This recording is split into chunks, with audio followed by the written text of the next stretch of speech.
Okay. All right. One, two, three. Knock, knock, knock. Yes, who is it? Hey, Elwood, it's Tim from Keller Williams. We have an appointment at 8:30 today, and it is 8:30 right now. Can I come in? Absolutely. Come on in, Tim. Okay. Thanks for having me over. Do you mind if I take out my shoes? Please do. Okay. Yeah, I'm excited to about having your home on the market and getting it sold, Elwood. So the first thing I like to do is I would like to take a quick look around the house. And in the meantime, I do have this survey for you to fill out. And after a few minutes taking a look at the house, I'll come back. I'll meet you at the kitchen table. Would that be okay? But that sounds fine. Go ahead. Help yourself. All right. Okay. So come back. Okay. Hey, Elwood. So I wrote down three real important questions for you. So the first question is, do you absolutely have to sell this property?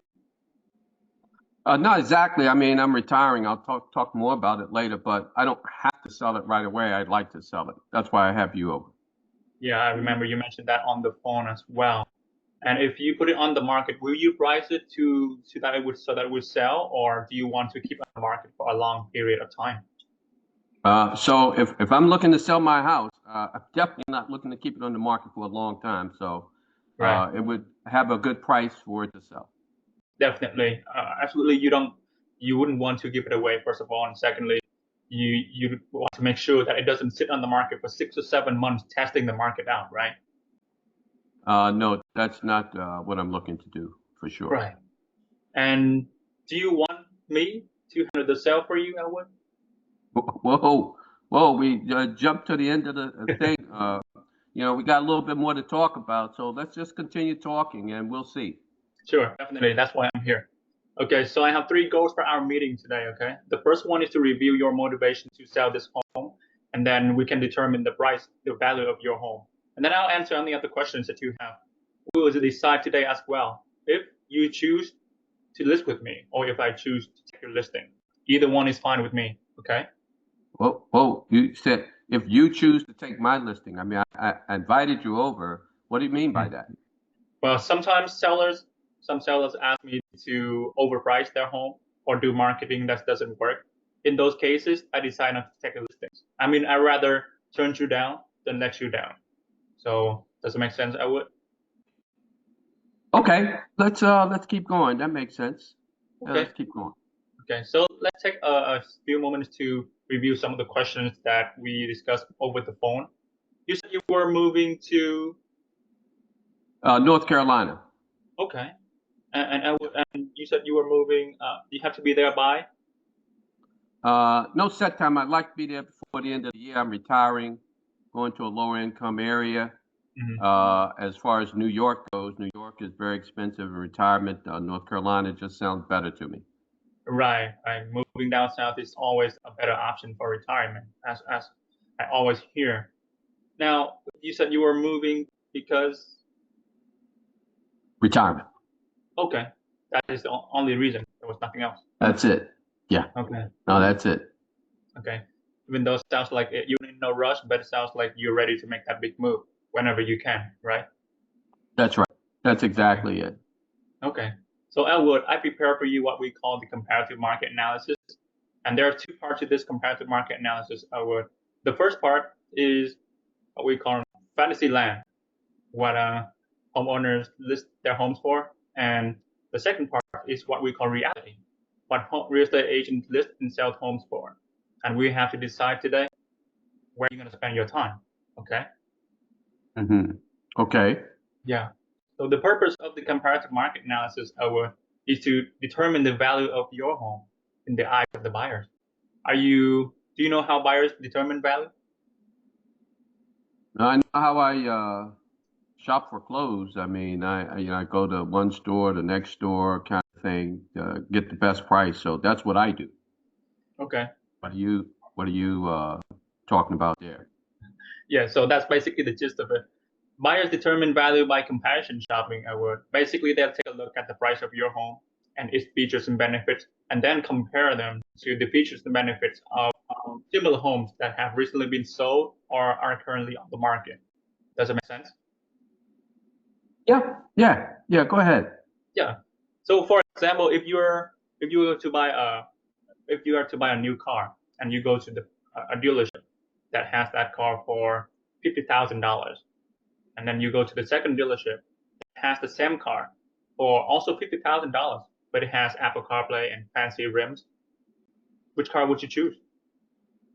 Definitely choose the one with the fancy rims and the Apple CarPlay for the same price. Yeah, I mean, who wouldn't, right? Exactly. Now let me ask you, what if the first dealership put its car on sale? It doesn't have any fancy rims and Apple CarPlay. Now it puts the car on sale for $40,000. Now between the two cars, which one do you find would be more valuable?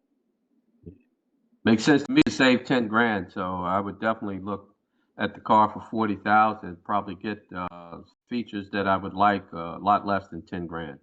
Right. I mean, I would choose the same thing too. And that is how buyers determine value and choose homes in the same way. You know, based on that, you can see the way we increase value for anything that we buy or sell is to either lower the price or have more features and benefit for the same price. Does it make sense? Yeah, yeah. Okay. So, Elwood, unless you're planning to add more features and benefits to your home, and are you?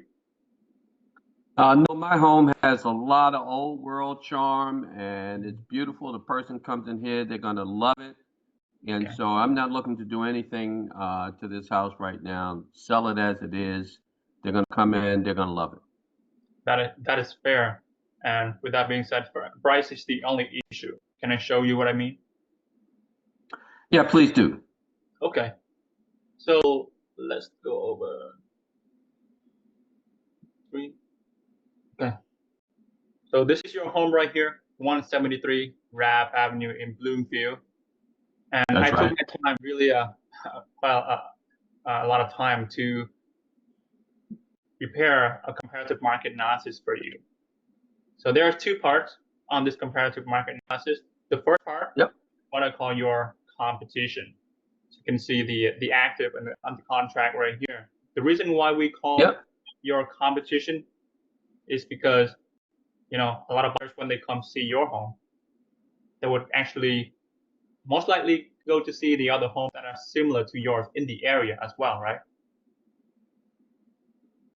Yeah, because they have a price point in mind, Mhm. but they're certainly gonna come to my house, see it, love it, and buy it.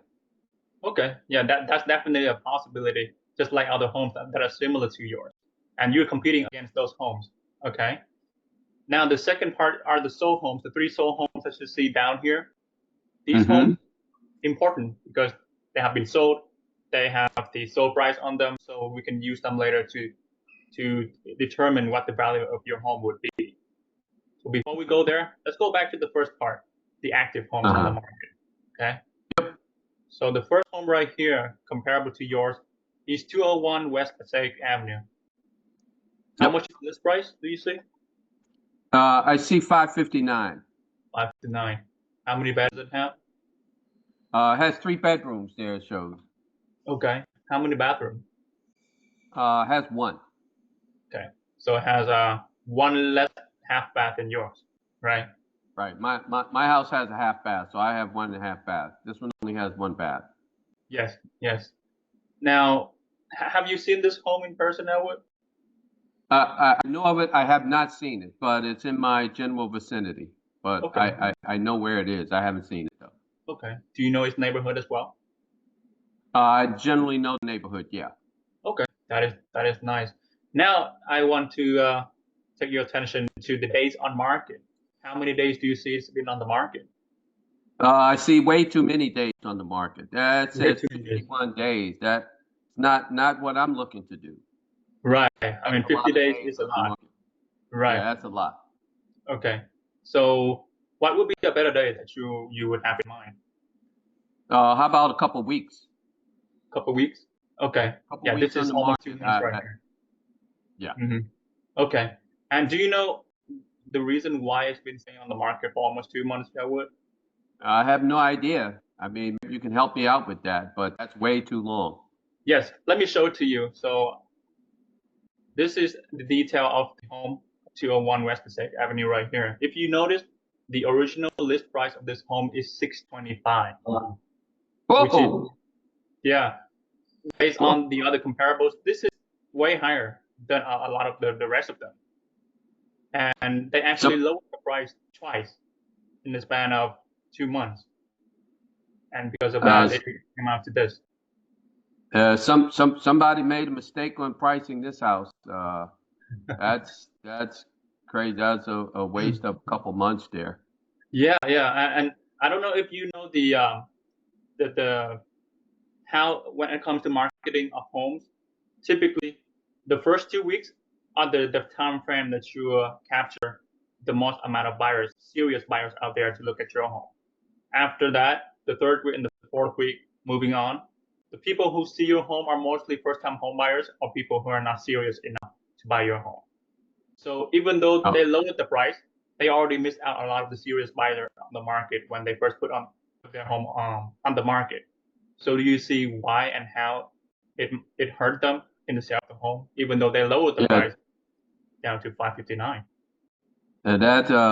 That I didn't know. That's pretty interesting. But yeah, that was, I don't know. So whoever priced that house, it doesn't seem like they priced it accurately. Yeah, exactly. It's way too long. It's a comparable home to yours, and at the same time, it's an example of how not to put your home on the market in the same way. Right. I get it. Yeah, so that's why I just wanted to point that out. Now, the second home, it is under contract. It doesn't have a lot of information on it, but let's take a look at it. 129 XX Avenue. How much is the list price? $535 says here. Okay. How many beds do you see? Three bedrooms, just like mine. Okay. How many baths? This one only has one bath as well. Okay, so it's one less half bath than yours. Right. How many days has it been on the market? Whew, only 7 days. Yeah, so it is under contract, Wow. which means they accepted an offer after 7 days being on the market. Isn't that the time frame that ideally you want to sell your home for? That's what I'm looking to do. I can do that. Right. That would be great. Right. So currently we don't know the sold price of the home yet until the home is closed, but we'll come back to it when we later, okay? Because that is just another home that is comparable to yours. Okay. Okay. Now we can look at the sold homes. There are 3 of them, very comparable to yours. First one is 33 Norwood Place. This price is $579. How much was it sold for? Oh boy, $590. $590. Okay. Who is that realtor? Well, actually, I can take a look, but No, hey, it could have been me, could have been me. Okay. So how many bedrooms do you see? Again, 3 bedrooms. Yeah, so all of them are pretty much the same bedrooms, amount of bedrooms to yours. And the bathroom, this one is similar to yours as well, right? 1.5 bath. Yeah, this one's pretty much the same as mine, 1.5 baths. Yes. And if you pay attention to the days on market, how many days? Only 13. It's like I was talking days. about, right around 2 weeks. Right, which is a good time frame, right? That's a perfect time frame. Yeah, this home's very comparable to yours and was sold within 13 days, or got an offer accepted within 13 days on the market. Have you seen this home when it was on the market, Elwood? I know of it. I saw the for sale sign. I didn't go in, but I did see it. Okay, so do you know the neighborhood as well? I do. It's nearby where I live. Oh, that is nice. Okay, Mm-hmm. so let's move on to the next homes. 23 Bird Avenue. What is the list price of this home? $599. Okay, and the sold price is $595, which is sold at around the same price of the list price, right? Just a bit less. Correct. Right. It has 3 bedrooms as well, just like yours, and it has one less of a half bath, just like up there. Okay. And notice how many days was it on the market? About 28 days, it says. 28 days. Okay. Have you seen this home as well? I know of it. I have not seen this home here. No, I haven't. Okay. Do you know its neighborhood too? Yes, I'm aware. It's right in the general vicinity of where I live. Yeah. Nice, nice. Yes, you seem to Hmm. have a good pulse on the market of what homes is sold in your area and the neighborhoods around it, which is really nice. Yeah, I like to keep my eye on it because as we're talking, I mean, obviously I'm looking to sell my house, so I'd like to kind of have an idea of what's going on around in my neighborhood. Okay. Yes. I mean, you're looking to sell your home anyway, so that is a good step to take. Mhm. Now let's take a look at 37 Johnson Avenue. How much is the list price? 599. Okay, and so at 592, which is also slightly less, around the list price, right? Right, right, Okay. right, right. It has the same amount of bedrooms and bathroom to yours, also 1.5 bath. How many days do you see it's been on the market? Only 26. I mean, under a month, so Okay. that's pretty good as well. Yes. So based on what the market is telling us, what price do you think we should put on your home so that it makes sense for and create value for buyers to actually decide to buy your home versus the competition? I mean, I have a number in mind, and looking at these sold homes, I mean, I'd love to do my house at around 590, even 600,000. Think I Okay. can get that. Okay. So the range is 590 to 600,000 that you want to list. Yeah, based on these sold prices, that's what I'm thinking. Okay. Okay. So based on these sold prices, what do you think the market is telling us about the value of your home? I think it's telling me that I can probably get about 590 to 600,000. Okay. That is a good range, I would. And based on what the market is saying, I'm recommending the value of your home in the price range between 590 to 595. 590 to 595. I mean, within my price range. Now, where did you get that number from? If Just you want to can, understand where you're coming from. yes, yes. If you take a look at the sold homes that are in the Yeah. area, these three homes are very comparable to yours, and they're ranged between 590 and 595, and that's what Okay. the market is telling us, right? So that's the range I'm recommending in terms of the value of your home, and um, and at the same time, if you notice, take a look at 33 Norwood Place right here. The list price in the area is of the home is 579, right? Yep. And it was sold for 2% more, which tells us that there was some competition when the home was on the market. And because of that, it was sold in 13 days being on the market instead of a month like the other two homes. Do you see what happens here? Yeah, I see that probably was more than one offer. I mean, I don't think the first person that came in looked at 579 and said, "I'll give you 590." So it looks like there was some multiple offers on the house. Is it you can do that for me? Yes, as long as we can position your home in an advantage way to get your home sold and in the fastest time possible. Now, let's go back to the under contract, which I didn't go into detail before. If you notice, it was on the market for only 7 days, right? Yes. Yeah. Right. And this home is comparable to yours. I took a look of the square footage and also the condition of the Yeah. home as well. But if you notice, Yeah. the list price is 535. So do you see what they are doing right here? Yeah.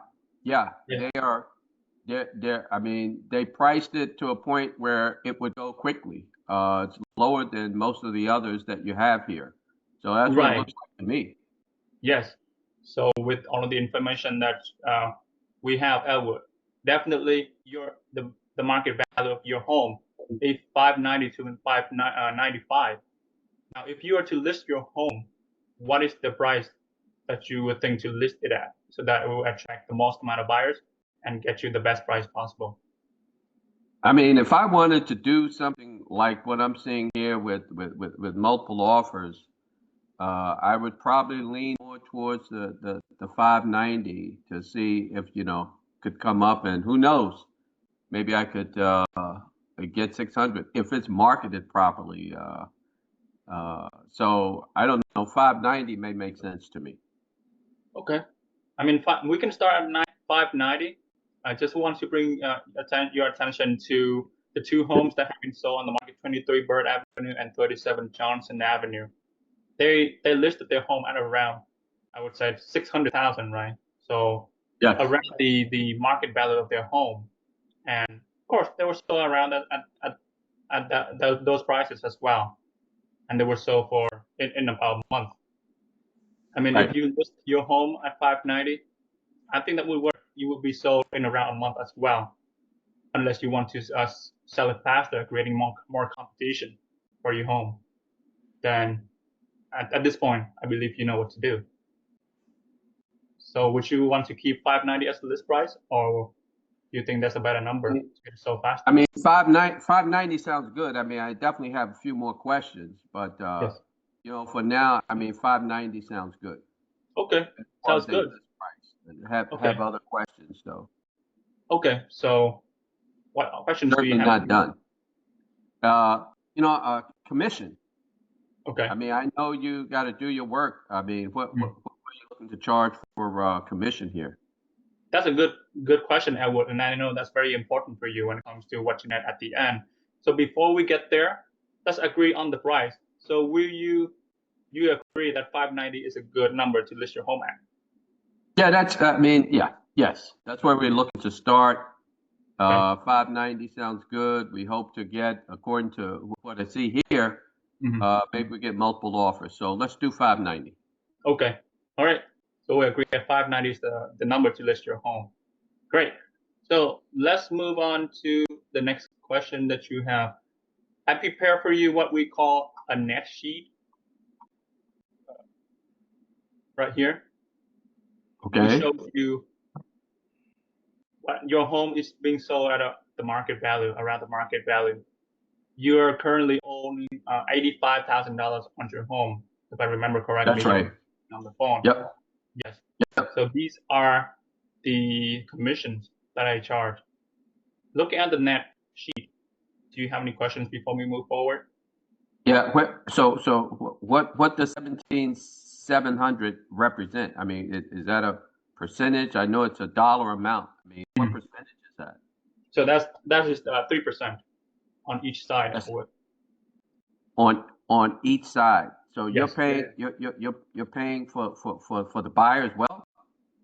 Well, based on the settlement of last year, as a seller, you don't have to pay anything actually to the buyer's side at all. And as an agent, as a professional agent, I always recommend paying out a certain percentage to the buyer agent so that you can get the best outcome for the sale of your home. So that is why it is on there. Does it make sense? Yeah, it makes sense. We don't necessarily have to pay 3%, do we? To the buyer. I mean, the buyer's agent can talk to the buyer and get that for them as well, right? I mean, after reading over your marketing information and such, I mean, I can see coming to a conclusion about your 3%, but I mean, we still have a little ways to go with the buyer's broker's fee. Right. Certainly, I would. You don't have to pay the buyer's agent, like I said, any amount. And the 3% is just my recommendation because as a professional agent, we also work with buyers as well, not just sellers. And what buyers are telling us these days is that because on the contract, they know they have to buy their buyer's agent a certain amount, right? So a lot of these buyers are telling us, hey, only show us houses that are paying that are offering commissions to buyer's agent at 2 or even 3% more. And what we also realize is that the best agents, the best buyer's agent out there, charge a higher percentage, and also they bring the strongest buyers into your home as well. I mean, it is up to you how much you want to charge, but at the same time, if you don't give enough, give out commission, you're you're gonna miss out on a lot of the buyers who don't want to see your home or who are not looking to see homes that are not offering any commissions. Do you see what I mean? I tell you, yeah, I do. But I tell you what, I tell you what I'll do for consideration for giving you the listing. You work out a commission with the buyer's agent. I will. I looked at your marketing. 3% for you, I'm fine with that. But you work out, how you'll get 3% for the buyer. I'm willing to do a 5% commission per se. Okay. So that 5% you get your 3, but if you feel like that buyer's agent will do well and bring those customers to see my house and to buy my house, then you work out that 1% difference between you and the buyer agent, and that would work for me. Okay, I hear your concern, Edward. So as long as it's in total 5%, that's what you're happy with, right? That would work for me. Okay. So no matter it doesn't. And you negotiate. If that buyer's agent has the buyers that will look at my house or bring buyers within the first couple weeks, and he's looking at 3%. You can let him know you have 2, and if he can do 1, they have a great house here. Okay, we can certainly do that, Edward.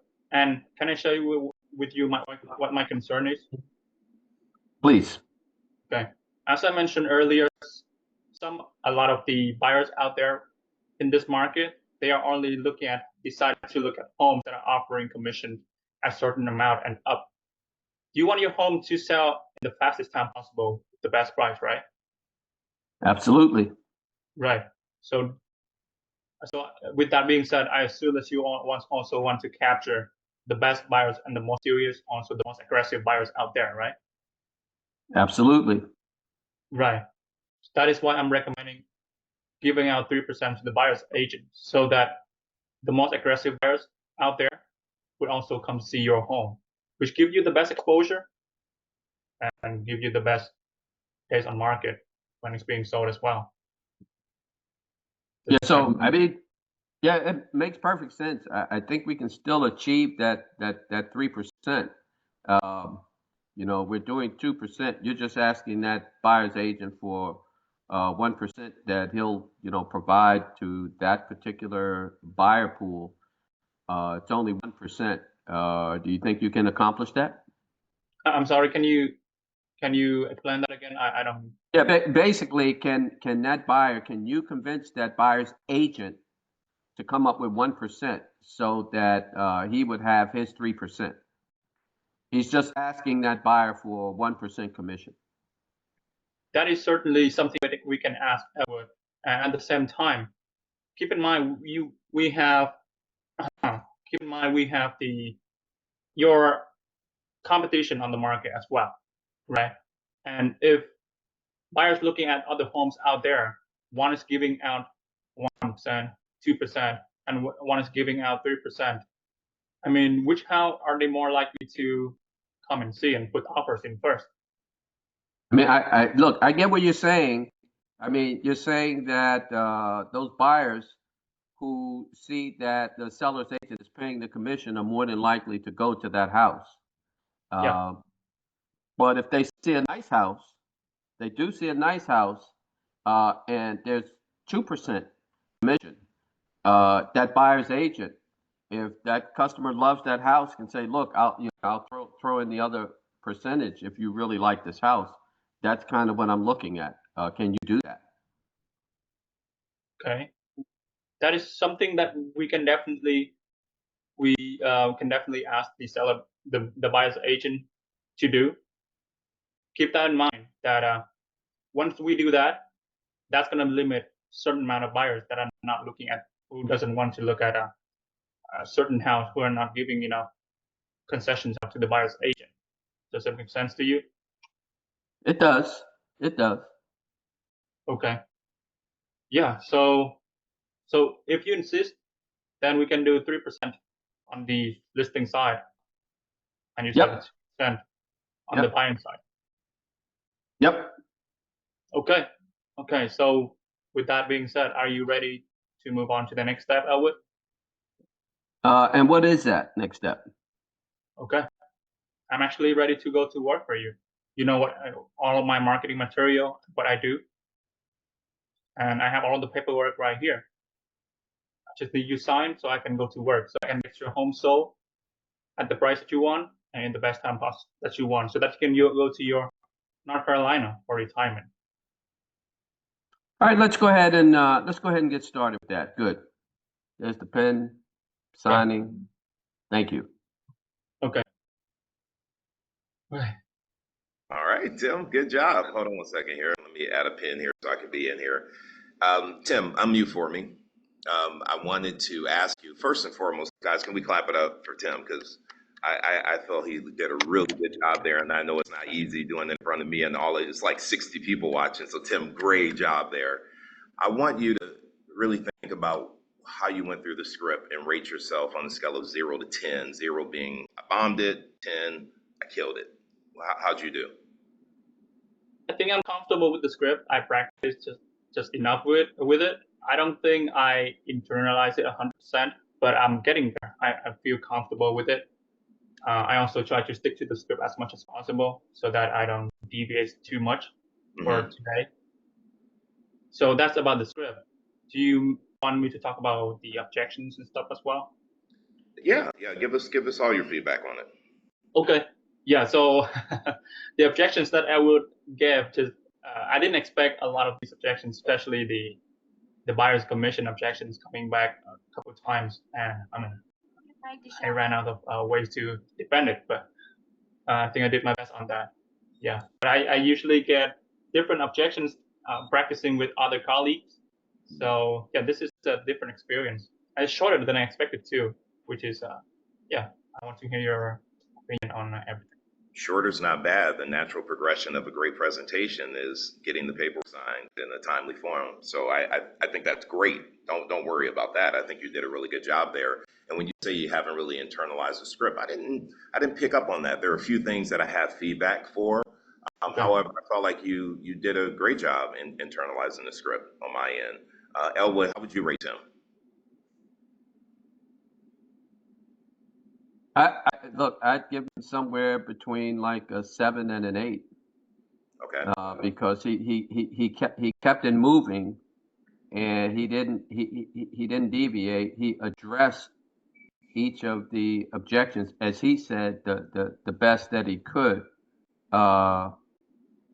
With the commission thing, I thought since everything is negotiable, that I would just push that a little bit more, because his comparables, that was pretty compelling with the days on the market and things of that nature. So that really brought me to a place where through his comps, I can say, hey, yeah, I can price it at the particular price point that we agreed upon, but just wanted to really kind of go forward on the commission. So I'd say about a 7 or 8 because he kind of kept it going.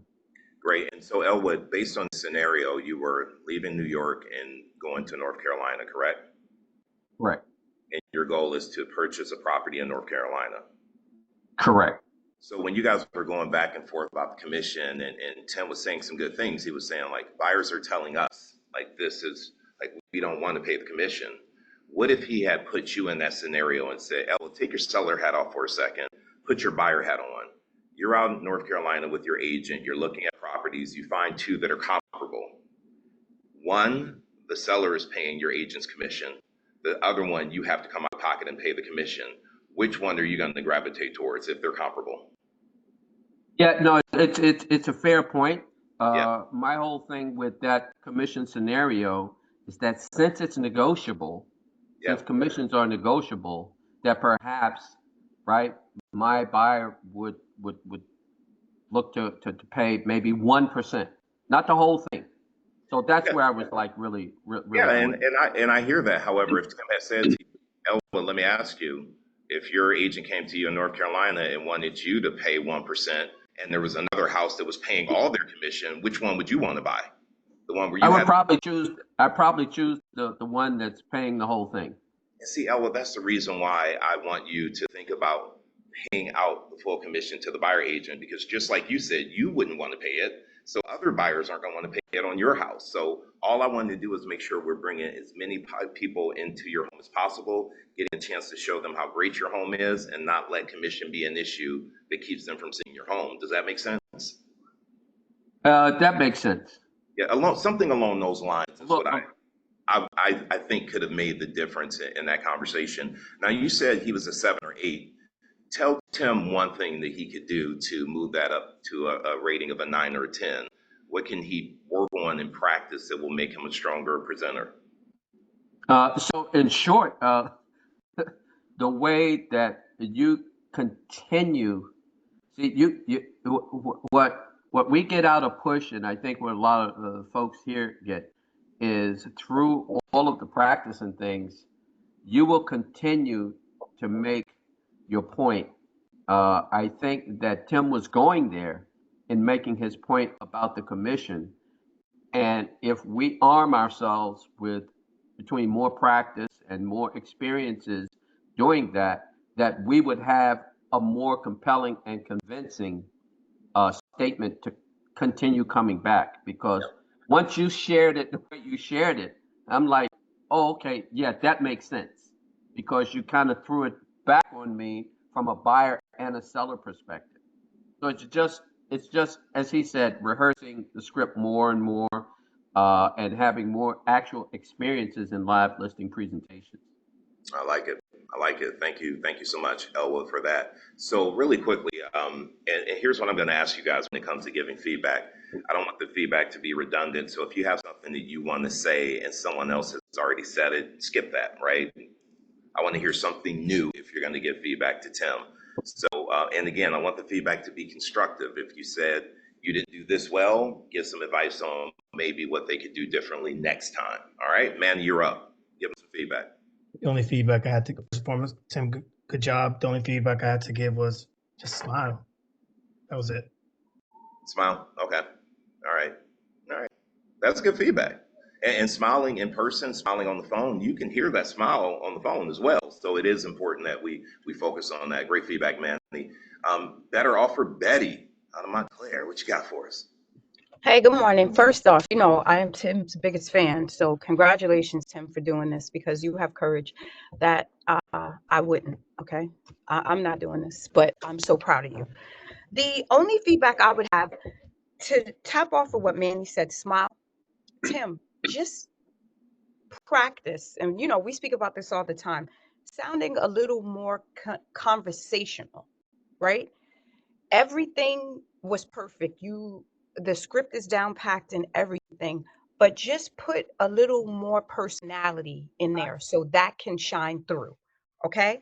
Um, I and I mean it's just different styles. You kept putting the onus on the seller to what should he price the house. You didn't give a recommendation. I think it's always good to give a recommendation. Ultimately, what the client is going to list their house for is going to be their decision, but you could have recommended a little more. I wish you could have shared stories to what David was saying, the commission. I just think if you could have like thrown in a story there, that would have helped Elwood get to the point where he would be more on the side of offering more compensation to a buyer. Um, I'm not sure if you did this or is this part of when you do the presentation on the phone. Did you tour the house? Because I would have asked to tour the house first, and then we sit down and get into everything. You did. Oh yeah, I Um, did. You did. okay, okay. I'm sorry, I could have missed that.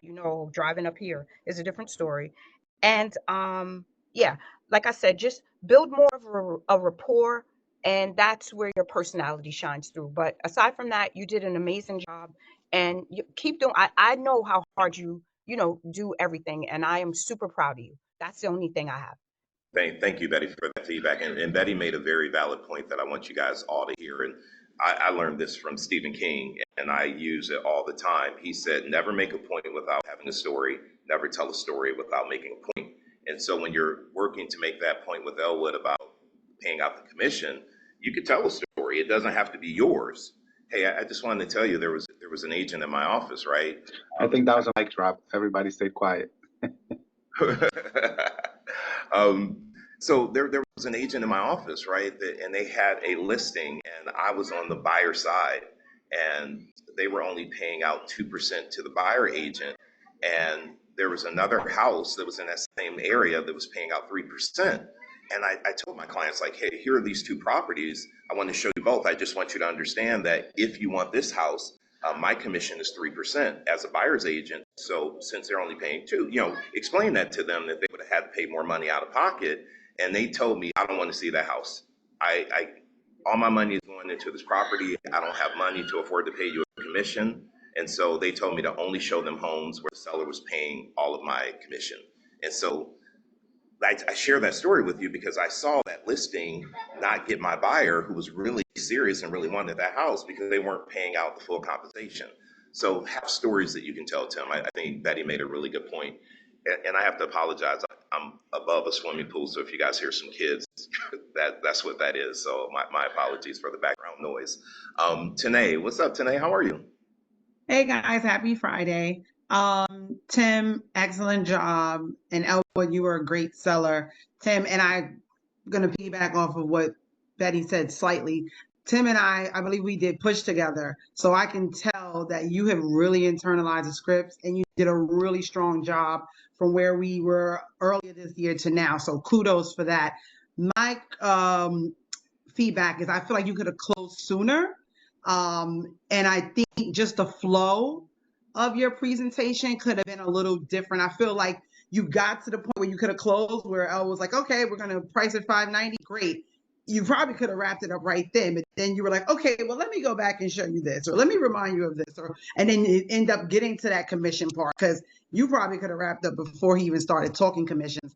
And lastly, I know David tells us we go for what we want, that's 6%. But if he was willing to give you 5 and give you your 3 and the 2 to the other buyer, I probably would have I would have left it right there. I listen, and I hear you on that too, Tanae, and I don't disagree with you. Do you think that Tim could have done a better job building rapport by mirror and matching? Tim was talking a little faster, and Elwood's the slower talker like me. Do you feel like maybe if he had slowed down a little bit, that might have helped the conversation? Yeah, and I think, again, not to repeat what everybody said, just making it more conversational. And Tim, I'm preaching to myself because that's something I'm practicing as well. We want to be on the script and we want to remember it, but at the same time, we got to be natural. It can't be like robotic. So that causes us to go off script sometime and tell those stories and be more personable, ask more questions about why he's moving. He said he wasn't in a rush. Okay, so what, and I ran into this recently too. Well, what's driving you to go there? Then you're not in a rush. Is it family? Just get more deeper into what his motivation is. And I think, again, you probably could have closed a lot sooner, but great job overall. And you have really encouraged me. So good job. I love that. And here's what I want to say too. Tanae brought up something like I probably would have closed in. You didn't, and that's fine. However, what I want you to work on is your close. Like, okay, so what's the next step? That's what Elle would ask you. Well, the next step is I have the listing paperwork here. Let's go ahead and get it signed so I can get you going. I felt like your confidence in closing, you were kind of like building up to it and ramping up to it, where you should have said, here's a pen, sign the paperwork, let's go. Right? So just go for it. When he's ready, you agreed on the price, you agreed on commission. The next step is sign the paperwork. And if you just said that, it would have been even shorter, right? Let's see here. Diego, what's up, Diego? What's up, guys? Can you hear me? Yeah. Mm-hmm. Okay. No, good job, first of all. You did very, very well. I thought for a second you were reading the script because you learned it pretty well. I'm not sure if you were or not. If you weren't, great job. Good job on the script. Constructive feedback. I'm not sure if I heard it or not because I was driving, but I didn't hear you saying anything about square footage on the properties, which for me is pretty important. You can have a 3-bedroom and at 1,200 square feet, or you could have a 3-bedroom at 1,800 square feet. That's a much bigger house, right? So yeah, I didn't talk about it, but I did have all of them prepared for every single property, and they're all like within 10 to 15 square footage difference from the subject property. Yeah. So if anything, I can actually bring that up and talk about it if needed to. You should talk about it because maybe the seller doesn't understand that and they're like, well, my house is bigger and he's not addressing this. Maybe I need to talk to someone else. So you should definitely address that. Do me a favor, pull the comp sheet up again, Tim, where you had, the active under contract and sold. I don't know if anybody else picked up on this. I'm just kind of curious. If you did pick up on it, put me in the chat. So you went over the sold comps with him and you guys came up, sorry for the kids screaming in the background. My thing I kept thinking this whole time you were talking is like, okay, we're going to put this house on the market between, 590, 595. And those are homes that sold in late June. They were on the market probably in early May. However, what about our current competition? We have a house that was at 535. You said I don't have a lot of information on that.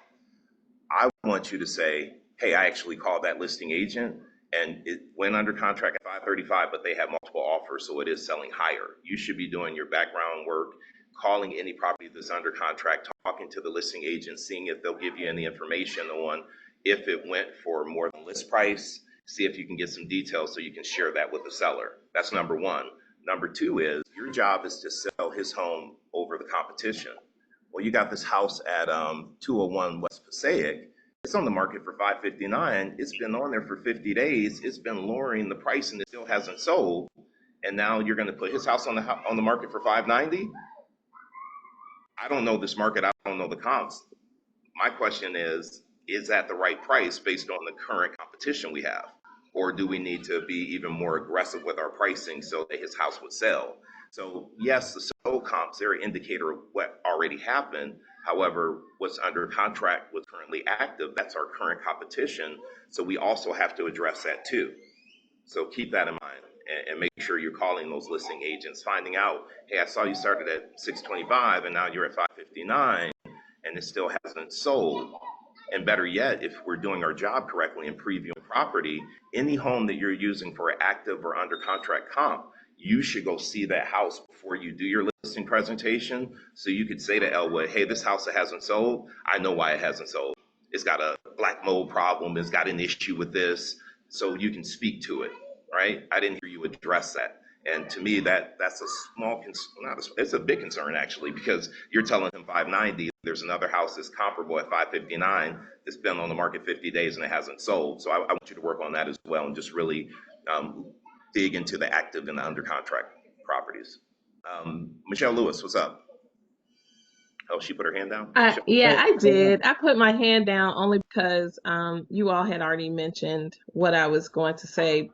But I do want to say to Tim, great job. Yeah. And Tim, you're getting a lot of people here on Instagram that are saying great job as well.